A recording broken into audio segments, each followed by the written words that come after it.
Encore une fois, nous sommes sur un mouvement de solidarité. Il faut, oui, pour certains, pouvoir faire un effort de manière à ce que d'autres, qui sont en situation difficile, avec des carrières pénibles, avec des carrières longues, avec des carrières hachées, et qui déjà aujourd'hui ne peuvent même pas partir à 62 ans en retraite, eh bien, pour tout cela, oui, certains vont faire un effort pour que tout le monde puisse en bénéficier. Si vous interrogez, par exemple, les jeunes, les milléniums, ceux qui sont nés dans les années 2000, qui sont certains en apprentissage, certains démarrent leur carrière, peut-être certains terminent leurs études, et si on leur dit, vous savez, toi, quand tu vas arriver au moment dans 2050 à peu près, si on fait rien maintenant, tu vas être assommé de cotisations qui vont t'amputer ton revenu pour pouvoir simplement payer la retraite de tes parents. Eh bien, je suis pas sûre qu'ils soient tellement d'accord avec ça. Nous sommes là sur une mesure, une réforme qui est solidaire, qui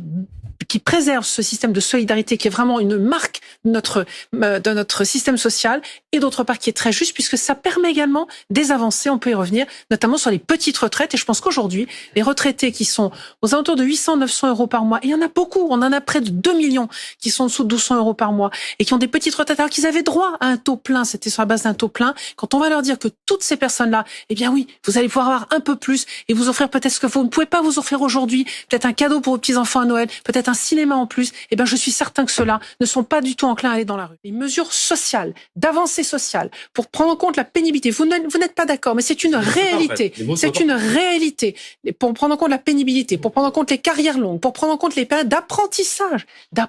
Aujourd'hui, vous avez des apprentis dont les périodes d'apprentissage n'étaient pas prises en compte. Or, vous avez un certain nombre de métiers qui passent par l'apprentissage et nous avons même renforcé l'apprentissage avec aujourd'hui 700 000 apprentis sur le marché du travail aujourd'hui. Donc oui,